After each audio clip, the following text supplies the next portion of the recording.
Why are you so unfit? Why is India so unfit? With India leading the way towards obesity and struggling each day with our fitness goals and our weight loss problems, or what we should be actually calling as fat loss problems, we are in the need to understand how to manage our physical health ever more than before. Welcome to Vitamin B with Mohana. This is where we help you take control of your well-being. My guest today is a powerhouse in strength and conditioning and physical fitness who's transforming lives, and that's Rohit. Rohit is here to talk to us about the importance of muscle as we get older and older, and really how do we get started and sustain our fitness goals. I wish getting bulkier and muscular was so easy. It is not. Progress can be boring, okay, for some people. What you're doing in the gym, you're not building muscle. You're damaging the muscle. Yeah, you're tearing it, basically. You're damaging the muscle and you're building it through nutrition and recovery or rest. The way to do it is recording your workouts. You have strong joints, you increase your bone density. These are the things which will happen because of strength training. You will see a marked difference in your digestion just because you ate home food. You made it with your own hands. Absolutely. S.A.I.D, specific adaptations to imposed demands. It's not about building your body, and it's not just hitting the gym. You need to figure out a method that works for you, a form of exercising that works for you as well. Conditions like osteoporosis has been reversed with the help of strength training. Maintaining it through some sort of physical activity, resistance training or strength training, so you just retain it. People should understand that being comfortable in your body doesn't mean that you have to be unfit.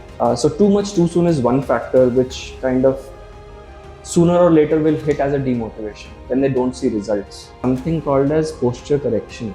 It is a very, very, very integral part of your fitness journey.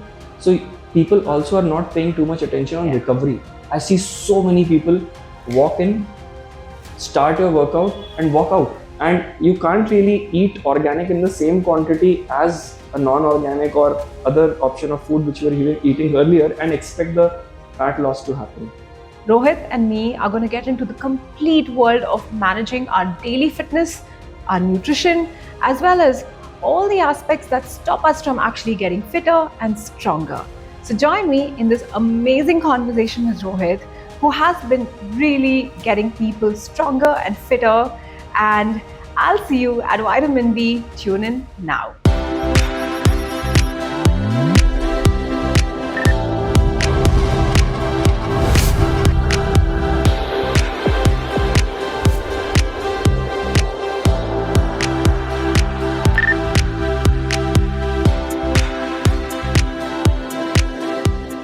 Hi Rohit, welcome to Vitamin B with Mohana. It's an amazing, amazing pleasure to have you here. Thank you so much. The pleasure is all mine. Great.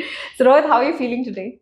I'm feeling good. I'm feeling excited. To share things which I may not have till now. So I was just fascinated when you walked in. You walked in before time, and what you told me was that you get up at 4 a.m. So I would not imagine anything different for someone who's so into fitness, who's made a difference to yourself as well as a lot of people's lives, right? So it's great to have you here. Thank you. Thank you. So Rohit, you've had a pretty cool story. We have some similarity, I think. You worked for 15, 20 years on the corporate side of things, you were in sales and marketing. So what got you into fitness? So I was always since I was a kid, I was always having friends around me who were fascinated about fitness. I was into cricket, and playing cricket was one of my very close things to my heart. And that kind of always kept me moving, from a physical standpoint. But then I had friends who were interested in, fitness and things like that. And on top of that, my father has been a physiotherapist, and he's worked in that field for years. I used to watch him. I used to go with him to his workplace, and he was a government employee. That time, physiotherapists as a concept wasn't even existing. People didn't even know what a physio is. They'll just have a fracture, and some doctor has suggested to get physiotherapy to get recovery. That's when people used to go to a physio, which has totally changed today. But watching him, working out at home, things like with 2 dumbbells and all, I mean, that kept me going. And Yeah. And my inspiration at that time until today is Arnold Schwarzenegger. Okay. So cool. So yeah, I mean, it all started with building a body, but then it eventually, with years, it graduated into fitness. And fitness is not bodybuilding. Let me be very clear with you, Yeah. which people think Yeah. and perceive. Fitness is not bodybuilding. Yeah, I could not agree more. But you look fabulous. Thank you. I think it's very good. I think we also need to acknowledge that looking fitter as we get older is not easy. It's not. And a lot of reflection, learning has very clearly taught me that our early formative years, they do make a difference. How our parents are, how our surroundings are, right? So it's so important for parents to also understand that live a certain way, your children pick it up. Yes. Right? Yes. Yeah. I mean, to that point, I would say, in today's society, where you have too much of screens. Yeah. In our times, we just had this Doordarshan on television. Yeah. So we didn't have much to do but to go outside, spend time with friends, get exposed to sunlight. Yeah. And come back drained, have a glass of rasna or something. I mean that was a life which we had. So true. Yeah. Which eventually is not there today. You are in the comfort. Today's kids are more at home. They feel comfort at home, watching screens, or even doing something at home. They are a little reluctant going outside. Though they might have friends, but then they call friends at home, spend time at home. So yeah, that's something missing, which needs to be inculcated in today's especially younger generation. Yeah. It's become more of a forced forcing a little bit of habit of physical activity compared to which came naturally to us at that time. So I mean that makes a difference. So true, so true. And one issue amongst so many other things, right? So why are people unfit, Rohit? What is going on? I cannot repeat myself when I look around and you take a walk across a busy street. You're going to see Indians particularly, and in the context of our conversation today, they are just fat, right? And it's fat at a very young age, which is so concerning, right? So what do you feel? What's going on?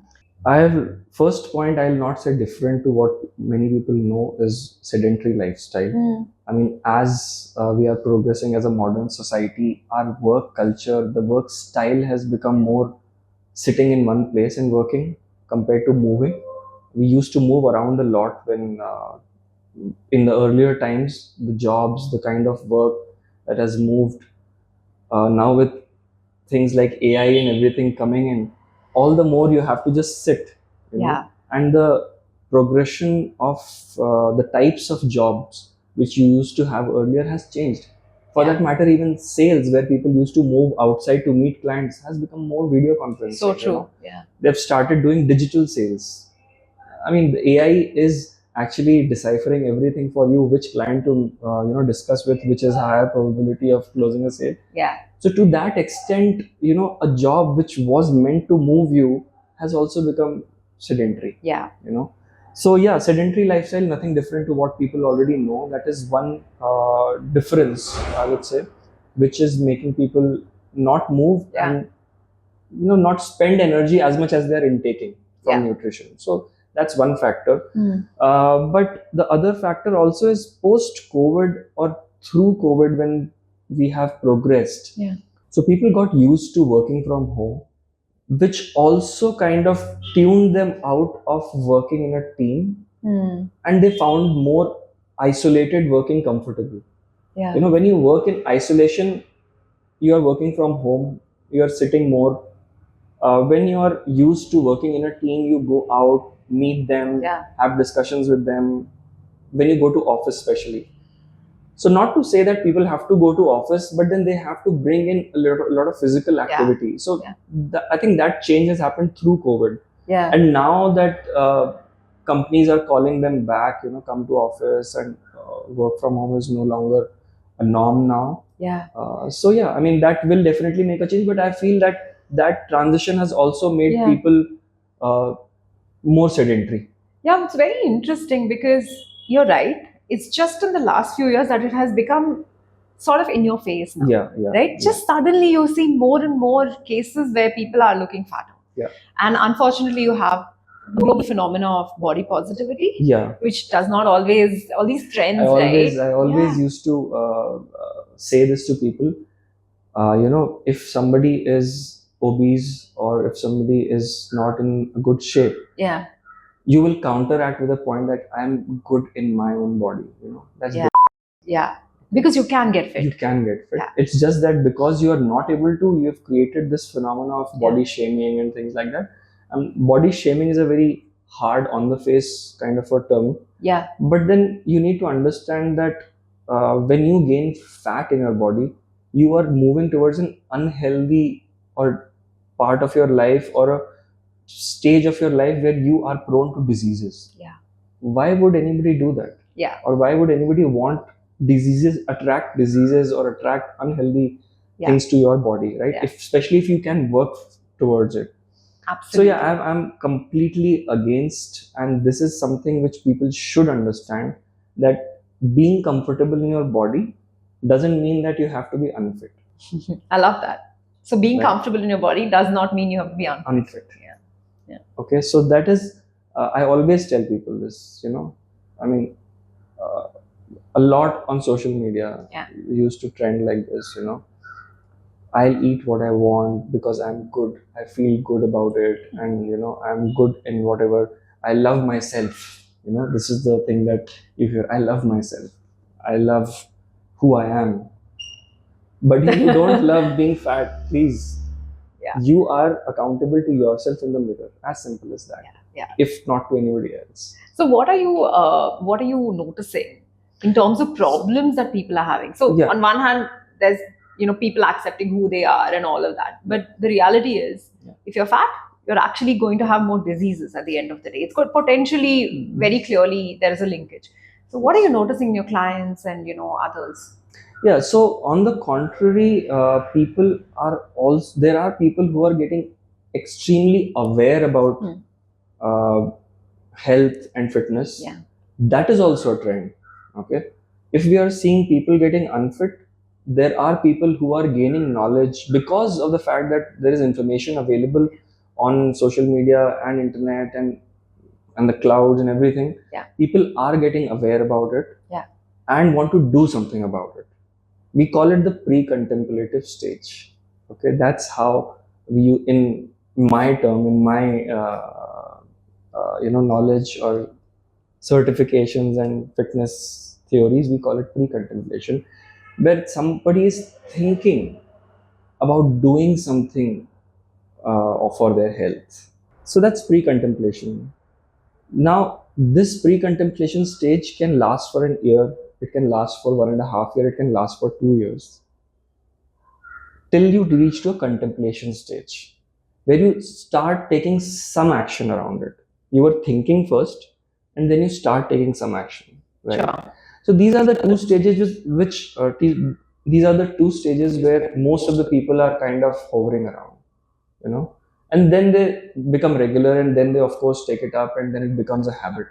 So that's how it is. But I always suggest people, don't let the doctor tell you that it has become mandatory. Yeah, that's a very fair point. Yeah. The day the doctor tells you, then you are in trouble. Yeah. Yeah. So don't wait for your doctor to tell you that you need to start exercising.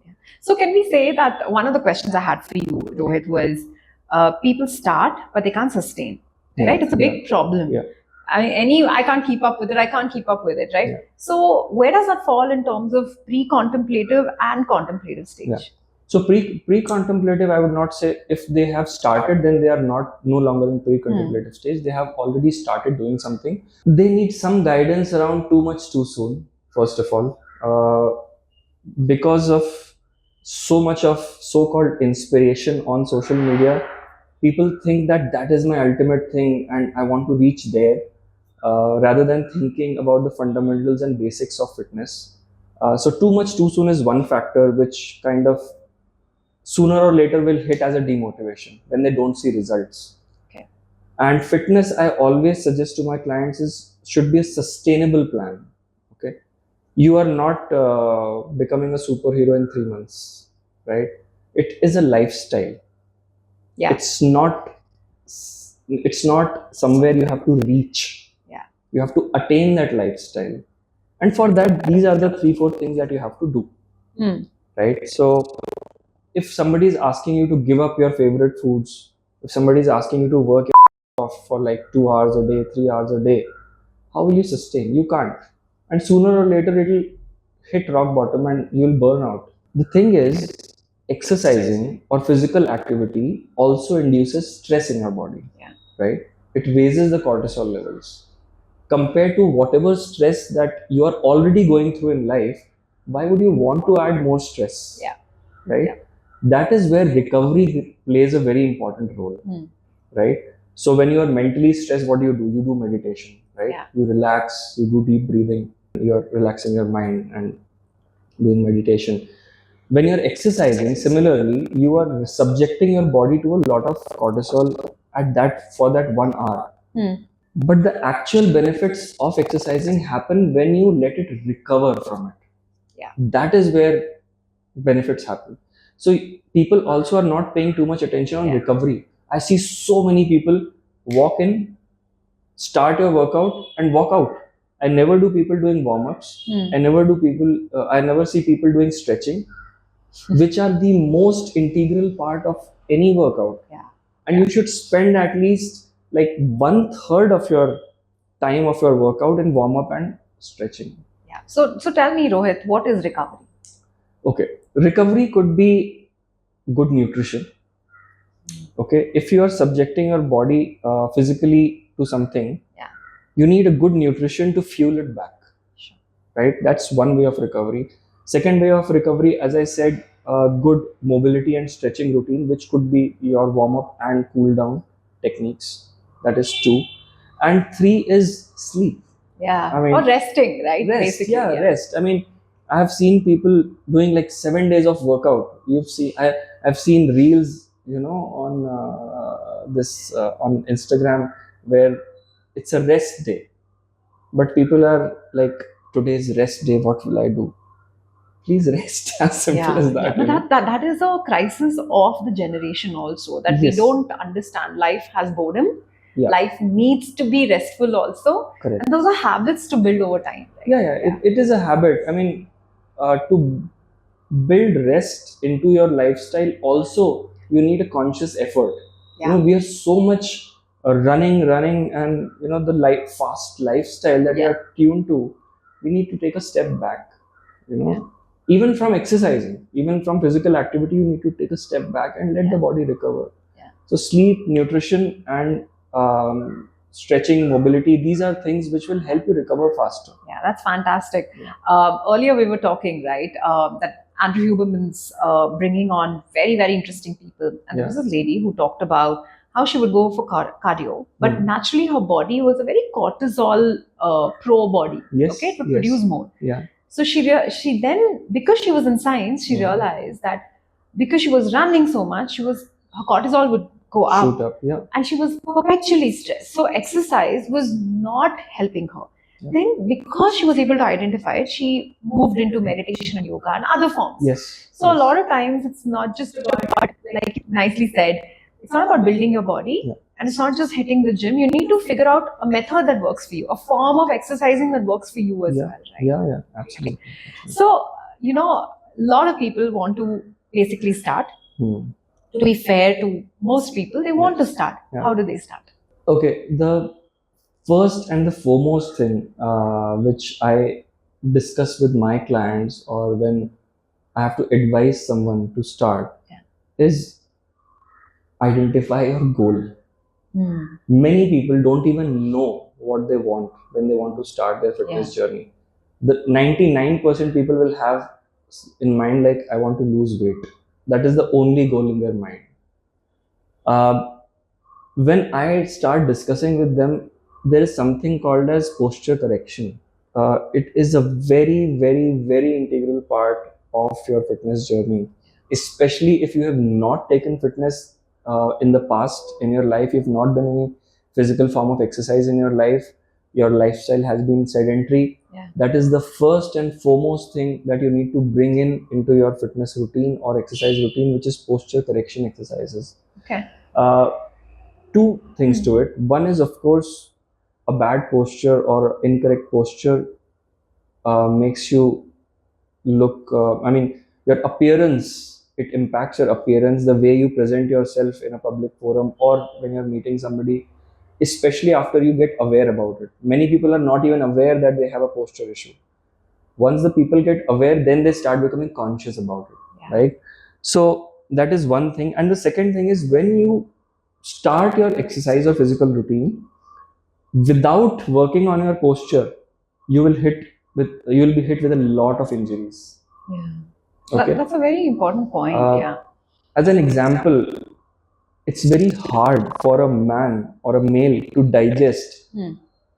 If I'm planning a workout routine for him and I've seen some postural compensations, it's very hard for them to digest if I tell them you will not be doing a chest workout or a upper body shoulder workout for some time.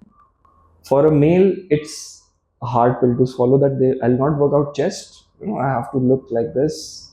No, man, because you're already compensated. Because what happens is when you're sitting like this, right? You're working on the laptop.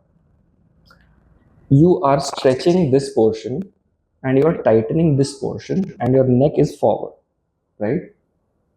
Now, this portion is already tight. Okay. And when I go and hit chest, I'm further tightening it. And the balance between my rear part and the front part goes completely off balance. That means I will never be able to correct my posture. So what we recommend is stretch the front part, do more stretching of the front part, and strengthen your rear part. So I'll be focusing more on back and rear shoulder workouts, neck strengthening techniques, even before we start working on chest. And what also happens is you are subjecting your body in that bad posture for like at least 17, 18 hours. Oh, for sure. 8, 9 hours of your job. And when you're watching TV, you are sitting like this, watching, right? You can't watch TV like this, right? And then you want just a 45-minute, 1 hour workout. It does not address Exactly. it, right? That's what I'm trying to put. Compared to that 18 hours, you're just putting 1 hour of work to neutralize it. But the magic of the body is, even with 1 hour, you can actually work it out. Things can be corrected. That's the beauty. So why not? So posture is a great way to start if you're trying to start your fitness journey itself. Yes, right? And identify the goal. That's two. Right. So goal and posture. Yeah. So that these both will work hand in hand, and a good workout program will always be working on these two together. Nice. Right. So this is the thing. So it reminds me, Rohit, of what they tell you in yoga. Okay, because I've been doing yoga forever, right? Like I keep mentioning that, and I love it. When you stand straight, the human body's design is to just stand straight. When you stand straight, of course, your organs are working, your hormones are being produced correctly, just because you're standing straight. Okay. And whole day, what are we doing? We're looking down, right? We're doing the opposite. Actually, it's really strange, right? How our lives are. But one of the beautiful things is that while you talked about how your physical form operates better with right posture, it has an impact on your psychology also. A human body, if you just experiment for a few months, you stand straight and you get your posture right, you don't get depressed. It is that evolved. As simple as that. It is as simple as that. You just have to be the way you're supposed to be.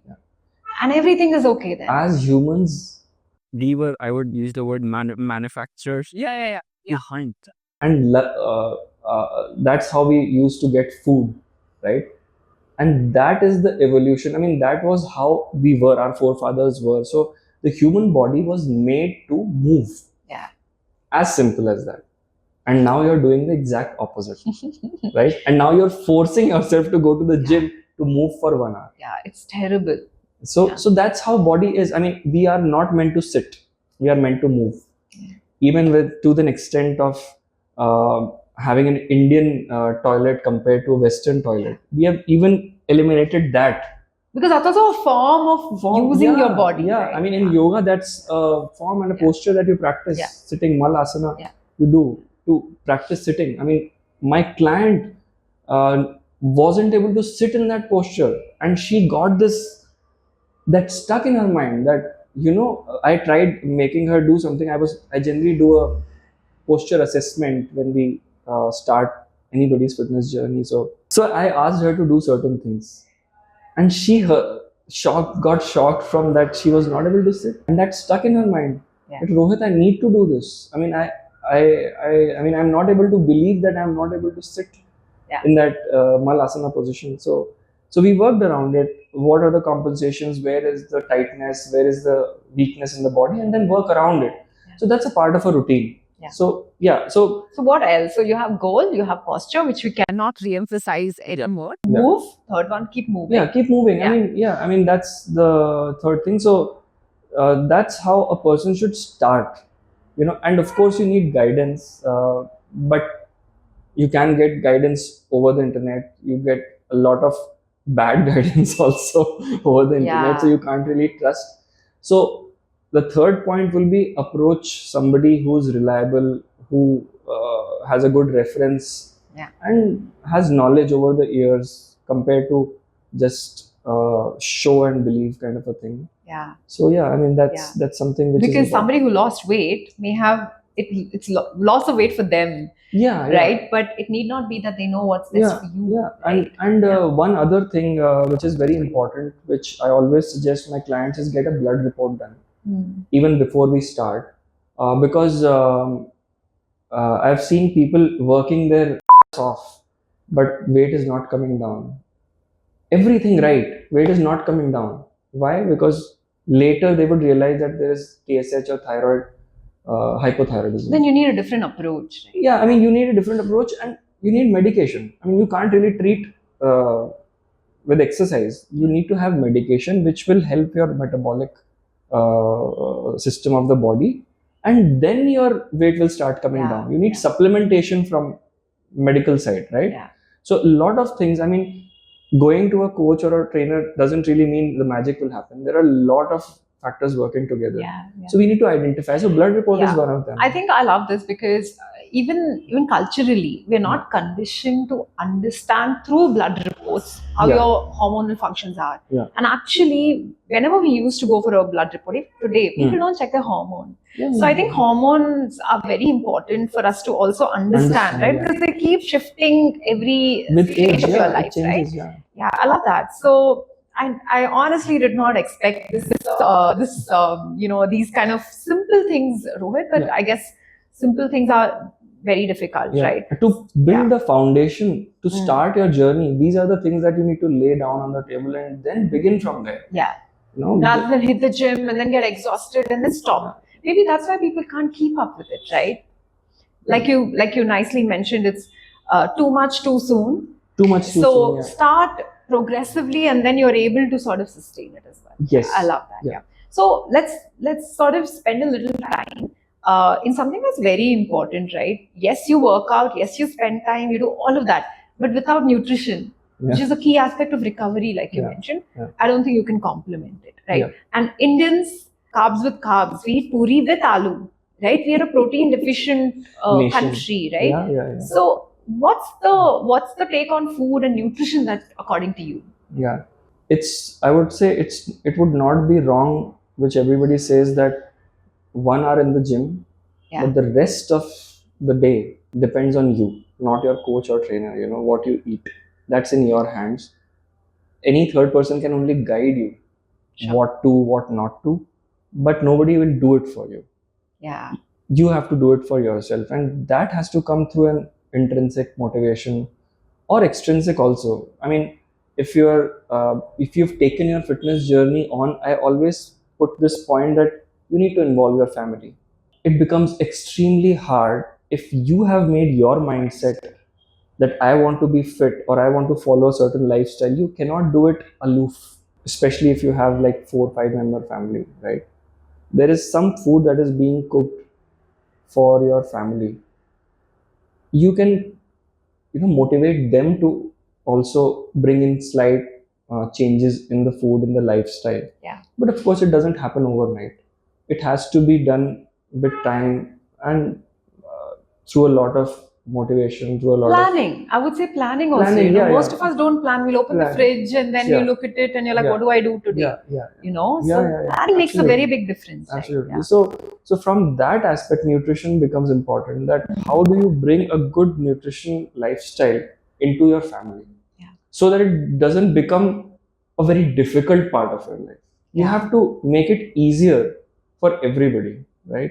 The day you start your fitness journey and you start thinking, oh my God, how am I going to cook this? How am I going to eat this?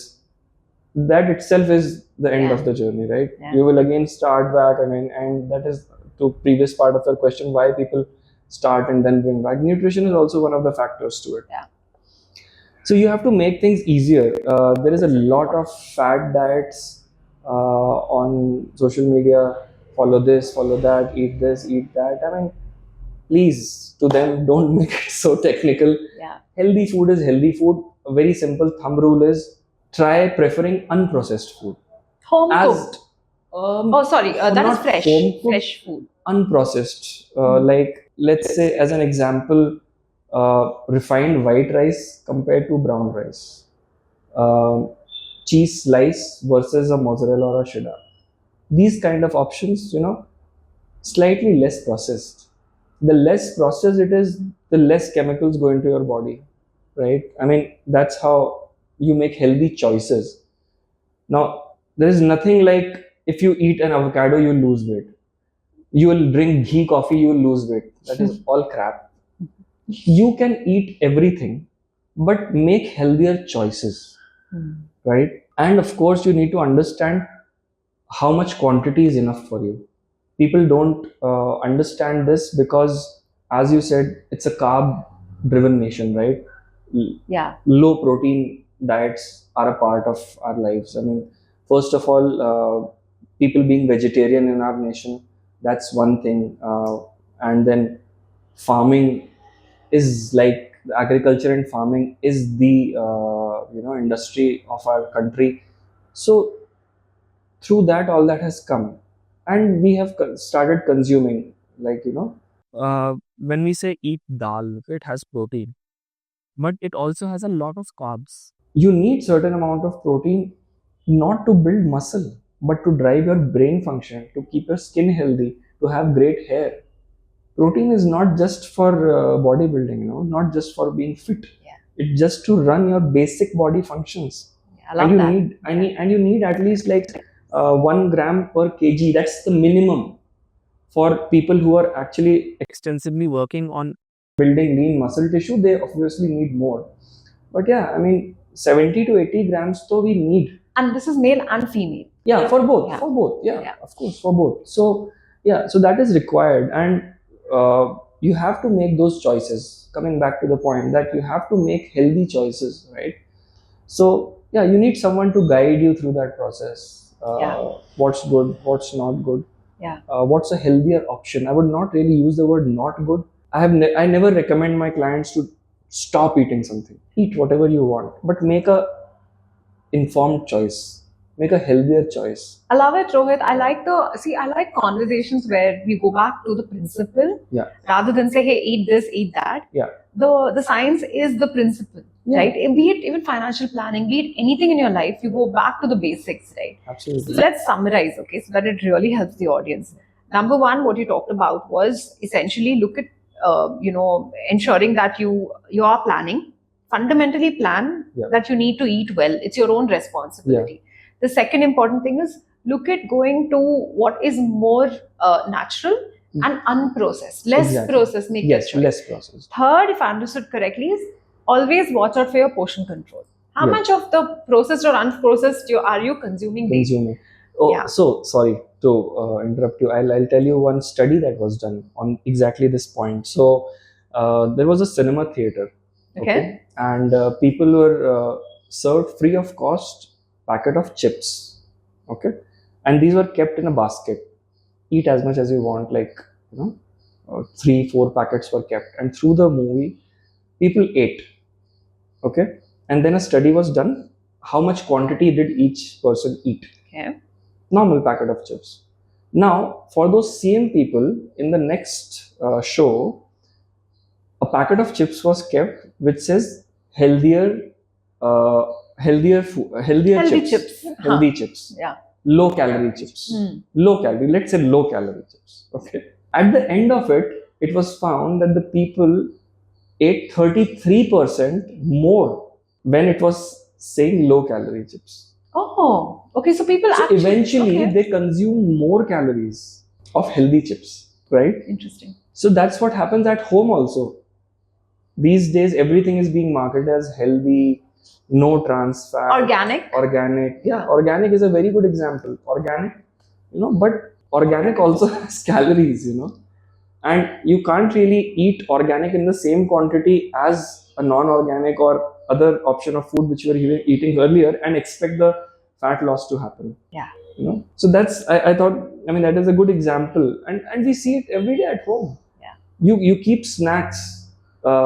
Today you get these snacks with ragi and quinoa puffs and all that. Ultimately, it has calories. So you'll say, okay, I'm eating quinoa puffs. I'm not eating potato chips. It has calories. See, it's another completely different podcast we need to do on calories itself, right? And the concept of running behind calories. Yeah, But yeah. it's a fair point what you're mentioning. Yeah. One of the things that I have noticed work, right? Every decade that you take care of yourself, eat more home food, you will see a marked difference in your digestion. Yeah, Just because you ate home food, you Absolutely. made it with your own hands, Absolutely. and you put all the ingredients yourself. Yeah. Right? It is such a simple thing, Makes a but people huge don't do difference. that. They don't want to cook anymore. Right? Yeah. So these lifestyle changes, going back to your very first point. And healthy food doesn't have to be boring. I always tell Healthy that. food doesn't have to be boring. Yeah. It can be tasty. It can be tasty. Yeah. It all depends on Yeah. how you want to take responsibility and cook. So true, so true. I love the fact that we touched basics. Yeah. And I think if we can adopt basics, then Yeah. we can explore so many other things about our fitness as well, Absolutely. right? Yes. So thanks for sharing that. I do want to spend time on what you are great at doing, which is strength and conditioning, right? Yeah. It's a form of exercising. Yeah. Tell us about it. Tell us what is strength and conditioning? Why is it beneficial for all of us? Strength and conditioning or strength training, more or less are the same thing. Conditioning, I would say, as I was talking earlier about more posture correction or conditioning the body for a certain activity. That's conditioning. Strength and conditioning as a term is generally used for sports enthusiasts, but for regular people like us, we'll just use strength training. Sure. Okay, conditioning is when you condition a body for a certain activity by the use of training, right? And strength training is just strength training, lifting, doing body weight, and things like resistance training. That's the other term that we use. Why is it beneficial? So after the age of 30, every decade you lose 3 to 8% of your muscle mass in the body. Okay. Now there are various functions of Muscle. in the body. It's not just to have a picture perfect figure or good, aesthetic looking body, but it helps you move. As simple as that. Muscle makes your joints move. If I have less muscle, that means I'll be putting a lot of stress on my joint. That means my joints are at a risk of injuries. My bones, that's the second point. So let us first focus on muscle. So first is movement. Second is metabolism. Now, the more muscle you have in the body, the higher is your metabolism because muscle needs a lot of calories to survive in the body. And as we age, this phenomena of losing 3 to 8% of muscle mass is called muscle catabolism. So the body will keep utilizing your own muscle mass if you don't do anything to maintain it. Oh, that's why it reduces, is it? That's why it reduces. Forget about building new muscle. I'm not even talking going there. I'm just talking about maintaining it through some sort of physical activity, resistance training or strength training. So you just retain it for a healthier lifestyle after the age of 30. Second point is bone density. Now, there are examples, there are researches that have been done where conditions like osteoporosis has been reversed with the help of strength training. Okay. Now, all this comes under an umbrella of a principle. The principle is the S.A.I.D principle. Okay. Okay. S.A.I.D, Hmm. specific adaptations to imposed demands. Okay. I always say that our body is a magical place. You can do everything and build it to do everything. Now, a body can adapt to whatever stress that you give it. So, our bones kind of go through a recomposition every 10 years. Like I told you that the muscle mass gets lost 3 to 8% every decade. Similarly, bones also go through recomposition every 10 years. Okay. So if you do strength and resistance training, the recomposition will be better or maintained. If not, going through osteoporosis and osteopenia and things like that. If you don't do anything. If you don't do anything, muscle mass is coming down, your bone density is coming down. Yeah. What do you get at the end of, like, at the age of 50, 40, at the age of 50, 60, people fall. Yeah. That's the major cause of deaths in old age. Yeah. Yeah. They So fall true. and die. Okay, just because they are not having a good posture to walk, they are more rounded back, they are not able to balance themselves, they are not stable. All that comes through a function of bone density and muscle mass, and not doing any physical activity. Yeah. Right.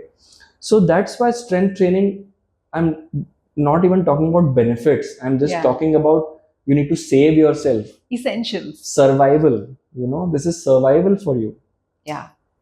So, especially with the lifestyle now, it becomes a survival to do strength training. I'm not personally against yoga or those form of exercises.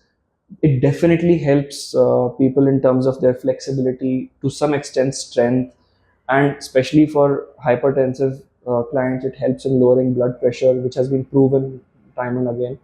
So yeah, I mean, if you like yoga, please include it in your routine. But there again, there's a constant debate, okay? Because yoga, like I had my yoga teacher, you guru who came, right? I was telling you. And we talked about this, how yoga is misunderstood for flexibility alone. Yeah. And she was so clear. And trust me, Rohit, if you do just 5 Ashtanga Surya Namaskars, it is not easy. You're building muscle. But again, if you just do that and leave it, it's not enough. You have to also eat well. You also have to come back to it. Correct. And most people who are doing it, they're doing it like it's a gymnastic thing, or they're just doing stretching.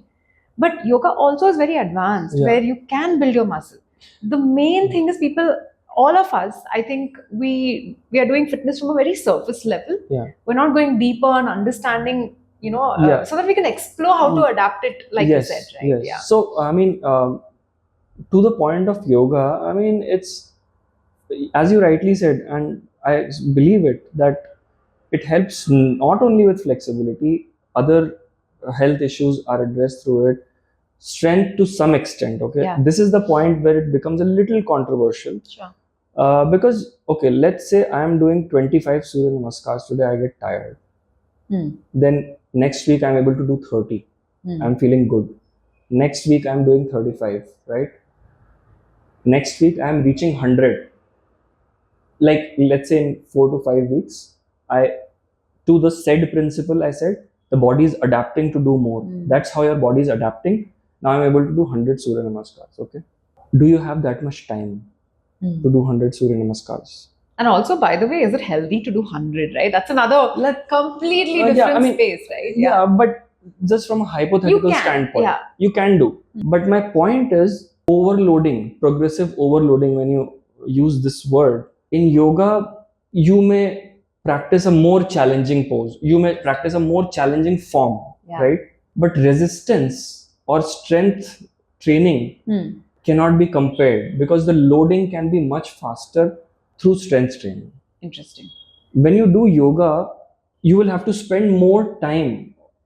Sometimes you will have to do the same stuff, more repetitions, right? Because you're just using a body weight ultimately. Right. How much more can you use your body weight? You will reach somewhere, right? Right.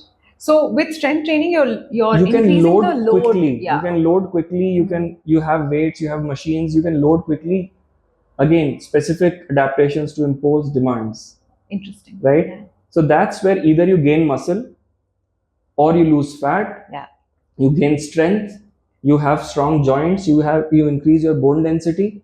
These are the things which will happen because of strength training. So one of the things that I'm noticing about myself as well, Rohit, very recently, it's been a few months that I started going to the gym as well, right? Because as soon as you turn 40, you do see a difference. So I continue yoga, but I also do Strength weights, training. and it has made a difference. Absolutely, I won't deny absolutely. the fact that the combination also is really beneficial. It is a lethal combination. Okay, I always ask my clients who like doing yoga, please include yoga along with strength training. Otherwise, if they don't have any interest in yoga, I will make them do more mobility, which is kind of a very close form of yoga, right? But yeah, if you are doing yoga, I always ask them to continue it and combine both of them. That is the best. I think that's really great. Much like what we think. So I always, look back and you realize that Western sciences are very reductionist. They bring anything to do with just a body part, but actually the human body is interconnected. Holistic, and therefore a good coach or a good yoga teacher will always tell you what is good. There are interdisciplinary forms that can be combined for your overall health. So lift weights, eat well, do your yoga, do your breath. Absolutely. You can't just depend on one thing, right? So it's a combination of things, right, that really benefit. So if I was going to ask you a very, very difficult yet easy question for the audience, 2 exercises for strength training for men, which is valuable, and 2 exercises for women. Okay. So like I said, it's going to be hard, right? No, it's not hard, but I have a very different take on it, which I have not heard before. So I'll tell you how it is. Men are more upper body dominated creatures, right? They have strength in their upper body more. Women have more strength in lower bodies because they go through pregnancy, childbirth, so their lower bodies are predominantly stronger compared to upper bodies, because men were supposed to go hunt, do physical labor and then earn, right? Women were supposed to take care of the child, and that's the philosophy. That's how it is built. The body is built, right? So I always say that men should start doing a little more of squats and lunges to strengthen their lower body functions, right? It's also good for their overall reproductive system and things like that. So it makes you stronger holistically. Upper body to kar hi lenge, It's natural. It comes naturally. And for women, I always tell them to include upper body workouts. The trend is, like, if the women will go 5 days for a workout, they'll do 3 to 4 days of legs and glutes. Okay. They should also start focusing on upper body. Focus on shoulders, focus on your back, focus on your chest. It definitely helps. So if I have to kind of give 2 or 3 exercises, for men it will be definitely squats, lunges, and core. Core is for both of them. Because core is something which helps you with your balance and stability, to the point where I was mentioning about old age people falling. Stability and balance becomes a very critical part at that age.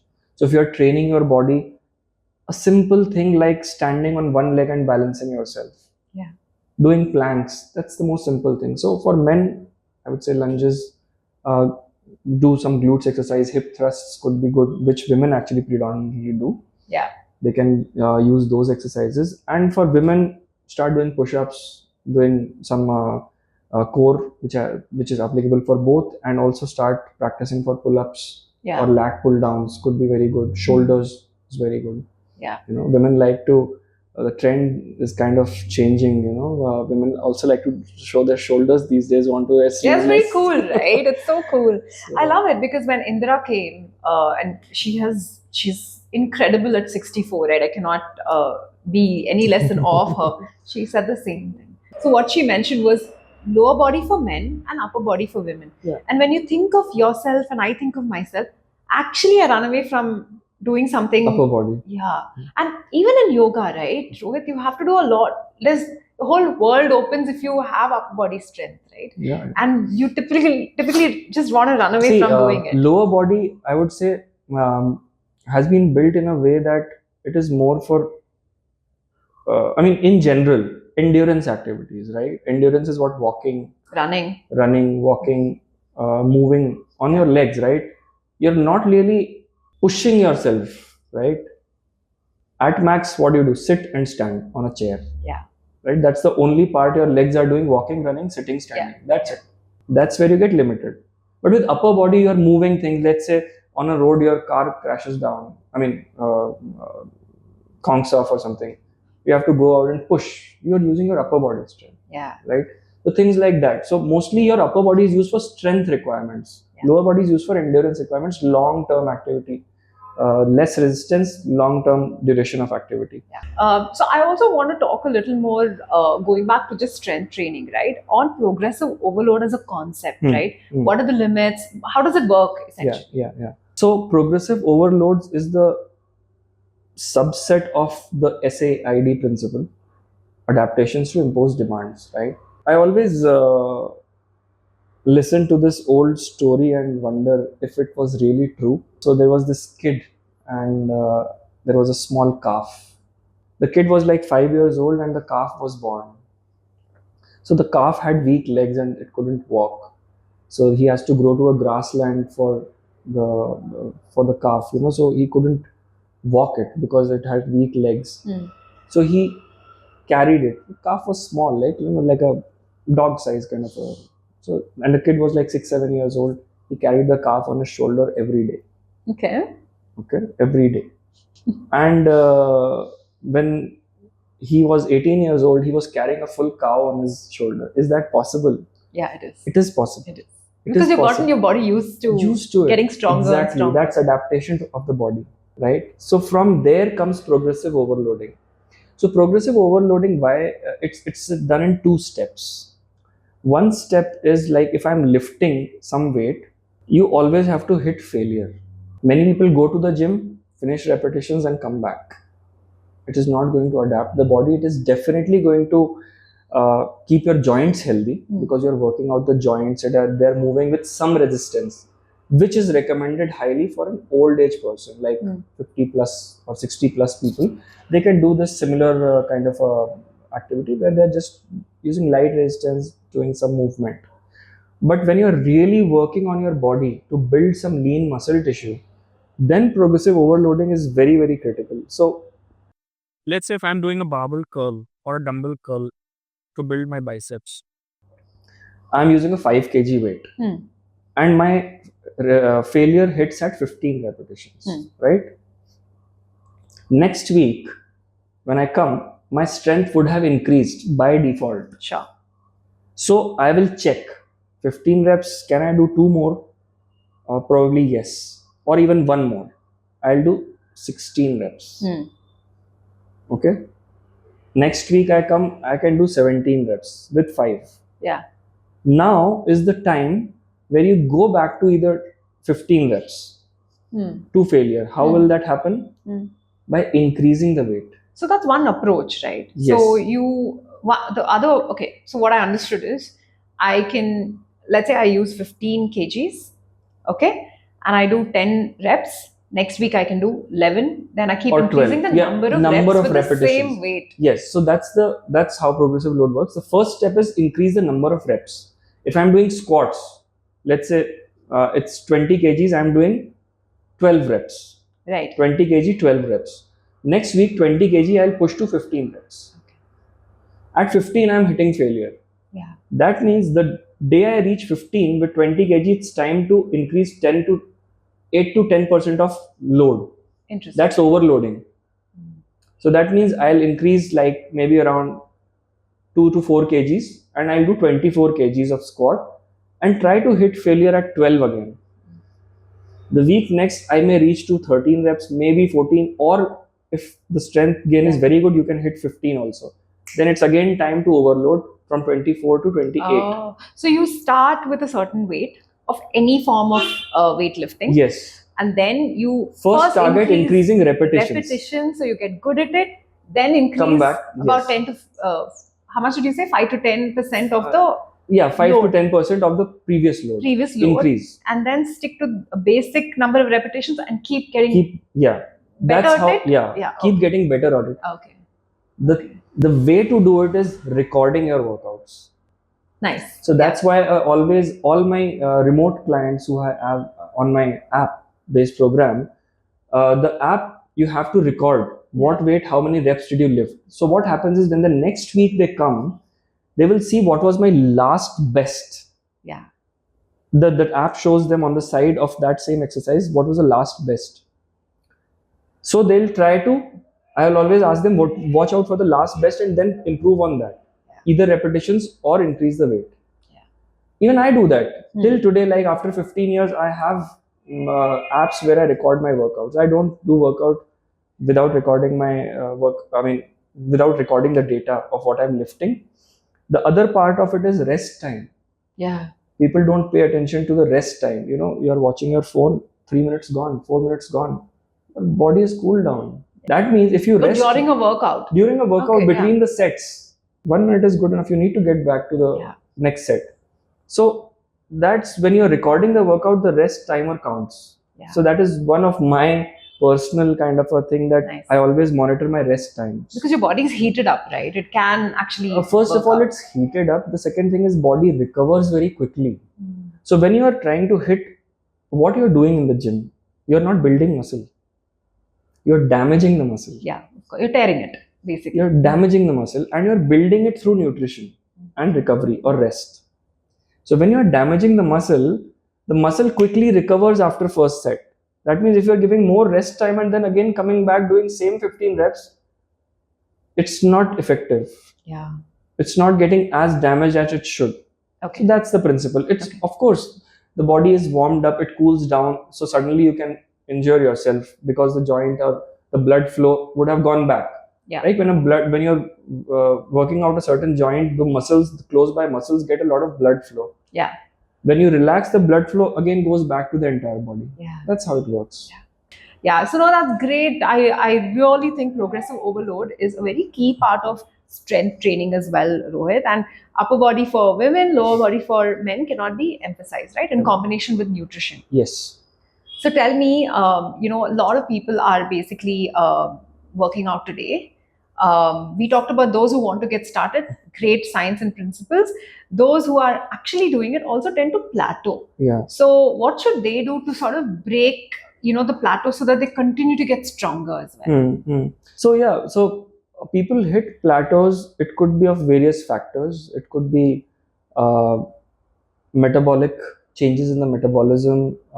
It could be that your body has got comfortable with whatever you're doing and you are not imposing progressive overload somewhere, and factors like that, because there could be very small levers that you change can really break you out of the plateau.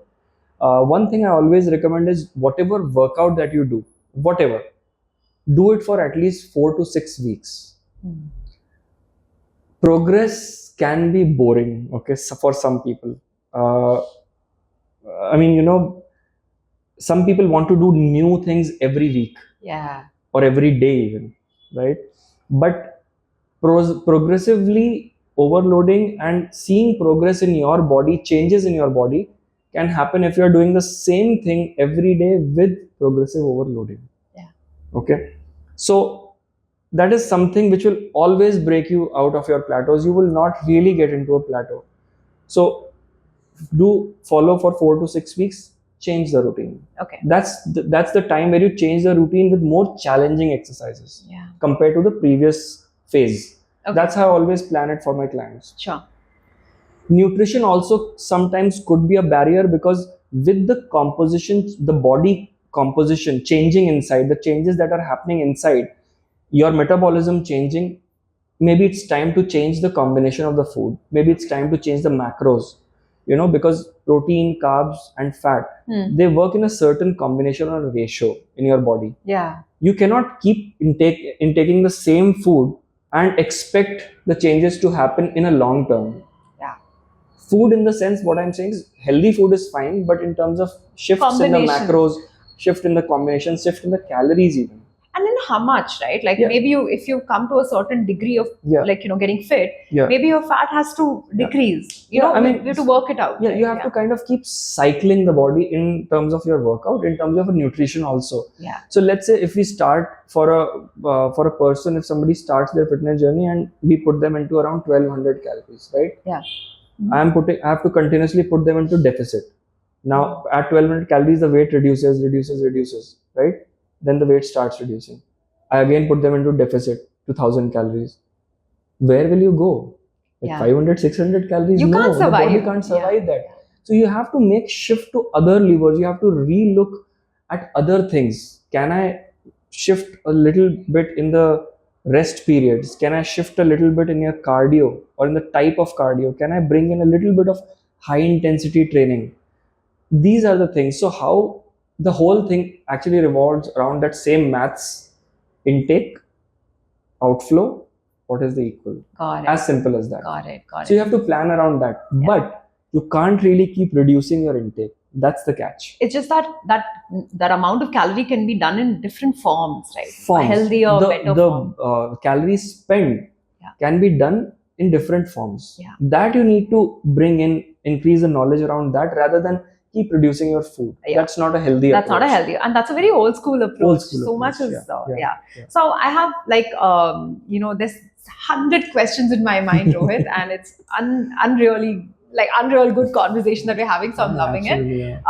We both decided that we do another part, which is going to focus on weight loss. We talk about women, why scientific data is so biased and loaded with male data and not so much female data. But I do want to ask one last question. We had discussed another one, but I want to ask a different question.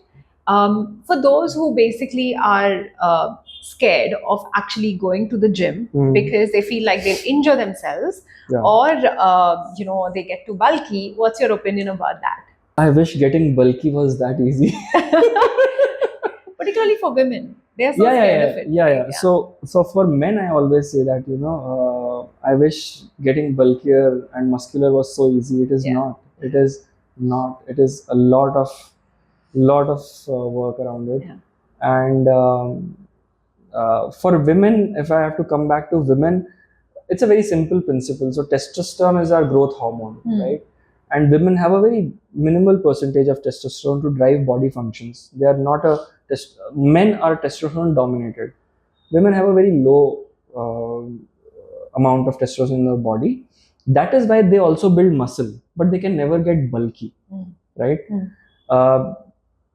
Getting muscular and gaining lean muscle tissue is very different compared to getting bulky. Bulky is like when I'm gaining a lot of fat also and I'm gaining a lot of muscle also. That comes through a lot of calorie surplus, which this technique is adopted mostly by competitive bodybuilders. This is called bulking and cutting. That's the philosophy, right? So they'll bulk for like 2 months, 3 months, and then as the competition closes by, they'll start cutting for the next 1 month or 2 months, and then retain the muscle mass that they have built, cutting all the fat. That's the technique that's deployed. But for women, it's not that easy to get bulky. Big. They can't get big because they are not meant for muscular work. That's how the bodies are built. And with the less amount of testosterone, you can't really get bulky. You can get more toned. The word toned is used, and most people understand this language. That's why I'm using it. That is basically you'll see more lean muscular tissues on your body, but you can't really get big muscles. Okay. No, that's fabulous. And I think I want to conclude, by also something you'll definitely agree with me on. Just be conscious when you're exercising, because the smallest movements can lead to muscle damage. To that question, So people also get very intimidated when they go to a gym. Right. So for those people, I never force them to go to a gym. I mean, especially if they're just starting, right? I recommend them start doing some bodyweight exercises at home. Get comfortable with the movements, understand the movements, understand your posture. Buy a set of dumbbells at home. Start doing at home. If you feel good, then only we'll graduate to a gym. And by that time, they feel more confident that when they go to a gym, they can be more comfortable doing workouts in the gym. Yeah. And please never shy away from asking help in the gym. Yeah, People absolutely. feel, what will they think about me? I don't even know how to do. Nobody's thinking anything there. Yeah. Everybody is in their own zone. Yeah. Everybody who comes there, they are not there to watch you. I'm not watching you. I want to do my workout and get out of the place. Yeah. So there are trainers on the floor. You can ask for help from them. Ask help from somebody who you think is better than you. Yeah. Yeah. There is no harm or Absolutely. should not shy away from that. And it's so important to learn it and go start with lower weights and then progress. Yeah, that's the thing. You I know? mean, you don't need to do too much too soon, as we said. Yeah. Start slow. Slow. Make it more sustainable. Make it more comfortable. Yeah. And also muscle soreness. Many people believe that if the muscle soreness after the workout is then only I have done a good workout. It need not, right? Yeah, that's a myth, right? That's a myth. That is it paining? Is it paining? No, it need not, right? It need not. So many people don't get the delayed muscle soreness. So super. That's fine. Yeah, I've learned a lot, Rohit. I loved it. And so, just on the note of don't do too much too soon is a wonderful starting point. Go slow, but go long. Yeah. Right? That's really the essence of actually being fit in your life as well. Yeah. So I'll see you in part 2 where we're really going to talk about what hurts people the most, particularly in India now with all the weight gain and weight issues as well. Yeah. So I'll see you there.